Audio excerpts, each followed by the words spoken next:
നമസ്കാരം. സായി പല്ലവിയുടെ പുതിയ വിശേഷങ്ങളിലേക്ക് സ്വാഗതം. രാമായണത്തിൽ സീതയാകാൻ താരം വലിയ തയ്യാറെടുപ്പിലാണ്. കൂടുതൽ വാർത്തകൾ അറിയാം, നോക്കിക്കൊണ്ടിരിക്കുക. തെന്നിന്ത്യൻ താരം സായി പല്ലവിയെക്കുറിച്ച് അറിയാത്ത സിനിമാ പ്രേമികൾ ആരും തന്നെ കാണില്ല. താരത്തെ എല്ലാവരും ഇഷ്ടപ്പെടുന്നത് അവരുടെ അഭിനയം കൊണ്ട് മാത്രമല്ല, അവർ ചെയ്യുന്ന ഓരോ കാര്യത്തിലെയും പക്വത കൊണ്ടുകൂടിയാണ്. എന്ത് എവിടെ സംസാരിക്കണമെന്നതും മുതിർന്ന വ്യക്തികളോട് പെരുമാറുന്ന രീതിയും എല്ലാം തന്നെ സായി പല്ലവിയെ നല്ലൊരു വ്യക്തിത്വത്തിന് ഉടമയാക്കുന്നു. ഇപ്പോൾ ബോളിവുഡിലെ ബ്രഹ്മാണ്ഡ ചിത്രമായ രാമായണത്തിൽ സീതയായി വേഷമിടുന്നതിനെക്കുറിച്ചുള്ള തൻ്റെ അനുഭവങ്ങൾ പങ്കുവയ്ക്കുകയാണ് താരം. ഇങ്ങനെയൊരു കഥാപാത്രത്തെ അവതരിപ്പിക്കാൻ കഴിഞ്ഞത് അനുഗ്രഹമാണെന്ന് താരം വെളിപ്പെടുത്തി. ന്യൂഡൽഹിയിൽ വെച്ച് നടന്ന പ്രഥം സങ്കൽപ് വേദിയിലാണ് താരം മനസ്സ് തുറന്നത്. ഇതുപോലൊരു വേഷം ലഭിക്കുക എന്നത് അഭിനേതാക്കളെ സംബന്ധിച്ച് അത്ര എളുപ്പമുള്ള കാര്യമല്ല. ഒരു ദേവിയുടെ വേഷം ചെയ്യുക എന്നത് കഠിനമാണ്. ഈ ചിത്രത്തിന് പിന്നിൽ തങ്ങളുടെ ഹൃദയവും ആത്മാവും നൽകി പ്രവർത്തിക്കുന്ന ഒരു വലിയ അണിയറ പ്രവർത്തകരുണ്ട്. സീതാമാതാവായി അഭിനയിക്കാൻ ഞാൻ സ്വയം തിരഞ്ഞെടുത്തതാണെന്ന് കരുതുന്നില്ല. ഈ വേഷം ചെയ്യാൻ ഞാൻ അനുഗ്രഹിക്കപ്പെട്ടവളാണ്.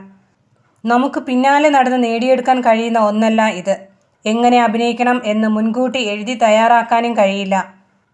ഞാൻ ധ്യാനത്തിലിരുന്ന് പ്രാർത്ഥിക്കുമായിരുന്നു, സീതാമാതാവേ, എന്നിലൂടെ അങ്ങ് തന്നെ അഭിനയിക്കൂ എന്ന്. എന്നിലൂടെ പുറത്തു വരുന്നതെന്തോ അത് മാത്രമാണ് ഈ സിനിമയ്ക്ക് അനുയോജ്യമായത്, സായി പല്ലവി പറഞ്ഞു. ആ കഥാപാത്രത്തെ അവതരിപ്പിക്കുമ്പോൾ എൻ്റെ ചിന്തകളിൽ പോലും പരമാവധി ശുദ്ധി നിലനിർത്താൻ ഞാൻ ശ്രമിച്ചിരുന്നു. എൻ്റെ ഉള്ളിൽ ഒരു നിഷ്പക്ഷത കാത്തു സൂക്ഷിച്ചു. അങ്ങനെയാണ് എൻ്റെ ഏറ്റവും മികച്ച പതിപ്പ് തന്നെ ആ കഥാപാത്രത്തിനായി സമർപ്പിക്കാൻ എനിക്ക് സാധിച്ചത്, സായി പല്ലവി പറഞ്ഞു. ബാബ രാംദേവ് അടക്കം നിരവധി സന്യാസികളും ഹിന്ദു, ജൈന, സിഖ് പുരോഹിതരും ചടങ്ങിൽ പങ്കെടുക്കാനെത്തിയിരുന്നു. ചടങ്ങിനിടയിൽ രൺബീർ കപൂറും സായി പല്ലവിയും ബാബ രാംദേവിൻ്റെ കാലു തൊട്ട് അനുഗ്രഹം തേടി. നിതേഷ് തിവാരി സംവിധാനം ചെയ്യുന്ന രാമായണ സിനിമയ്ക്കായി ഏറെ ആകാംക്ഷയോടെയാണ് സിനിമാ ലോകം കാത്തിരിക്കുന്നത്.